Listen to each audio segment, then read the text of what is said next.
Back everybody to the Now Morning Show here on TTT. Remember, we are also live on Talk City 91.1 FM, on Facebook at TTT Live Online, and also on YouTube. Just search for TTT Live Online. Did you know that April is STI, Sexually Transmitted Infections Testing Month? Well, yeah, that is actually a thing. And we are going to talk about some of the work that the North Clinic is doing to raise awareness and get people tested. I have with me Dr. Jennifer Green, House Officer at the Ministry of Health, and also Nurse Elva Cumberbatch, who's a district health visitor. Good morning, ladies, and welcome. Good morning. Good morning, so, thank you. Before we get into the event itself, STI Testing Month is April. What is the significance of this month? Well, this month was actually started by the CDC, which is the Center for Disease Control in the United States, and it has been started 6 years ago. And we like to get on board because we like to have our population educated so that they can be screened, they can be treated, and they can be counseled on prevention of STIs. What is the main thing that people should take away when it comes to the prevention of STIs? There are three things really. You can talk about abstinence.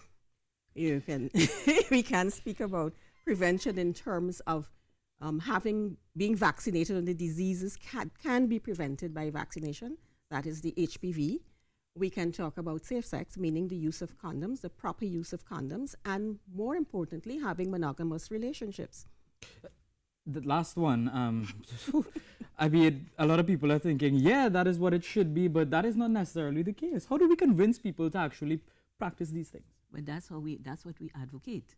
Yes, we do practice these things to bring out, well, to be away from the diseases and the infection. You practice, monogamous relationship. This is what we advocate. We heavily advocate this. Yeah, but the thing is, you can advocate and talk about it all you want, but it's up to the people to listen and actually say, I am going to do this. Because for some reason, people hear about it all the time, but they don't necessarily take the precaution that is necessary. Until they're affected. Exactly. Yes. So it's basically we have to be continuously conscious that we have to ump up our education, keep education going, because this is basically the only way that we can keep pushing the message, And I wouldn't say it's totally not working. We do see some results, because we do see that we may not get as many follow-ups over a period of time. And people listen. You actually have clients who do come back and say, well, I did listen, I did take the precaution. So I wouldn't say it's not working. I just figure it has to be out in the bigger field. And typical, we are never concerned that we can be the ones who can acquire. This would never happen to me. It will never happen to me. That is the mentality that we all tend to have, unfortunately. But are there any statistics in Trinidad and Tobago to say how many people live with an STI? I can't give you the statistics at hand, but I can tell you, for example, in 2017, we saw about 16,000 patients. That is in our north and our south center. Bearing in mind, our north center covers also Arima, Chaguanas, Sandy Grande, and in south we cover places like Rio Claro and Point Fortin and Hoover. Would you describe that statistic as a startling statistic, or is it just average? I don't consider it to be startling. Because sex will always be with us. And it's going to continue to happen. It's going to continue to happen. So. Yeah, but as we said, the Queen's Park Counseling Center and Clinic will be hosting the STI Day of Testing in commemoration of STI Testing Month on Saturday, the 27th of April, 2019. Any information that you want to share with us? Okay, we are inviting the public. It will be from 9 a.m. to 2 p.m. We're asking them to work with their IDs because it is necessary. And they can bring their friends and relatives. We have a whole package for them. The whole package deal is that they can see doctors, they'll see the psychologists, they see the social workers. We have a pharmacy that will be open, and the lab will be operating. When it comes to things like these, people are always concerned about their confidentiality and how are they guaranteed that their information is going to remain with that person alone and not get out into the public. Okay, this is how the clinic operates totally on the total confidentiality status. The thing is, as we talk about confidentiality, people may not necessarily want to come to something like this because of the name and the stigma that is attached to people with STIs. How do we get people to come out and be part of this? Okay. First, let us say the location of the clinic is such an obscure area of the hospital, but they come into the hospital compound, so it's like they come into hospital. Where exactly in the compound is it? As you come through the maternity gate, straight down to the back, that's where it's located. It's next to the kitchen. Next to the kitchen? Next to the kitchen, yes. And people do come, huh? They come. What does it turn out normally like? As I told you, we had 16,000 patients in 2017. 2017. People and come. You expect similar figures? I think we're coming to an age where people are not so shy about having sex. It's that little stigma is going. And I think more importantly, people understand if I'm not well, I need to be attended to. Yes. And also, once you're sexually active, you're prone to get a disease. Even though it is not a virus, it can be a bacteria that can be spread from your partner who didn't go outside. How many forms of STIs are there? Oh, there are quite a few. The ones that we The most common ones would be what? Oh, gonorrhea, chlamydia, syphilis, trichomonas.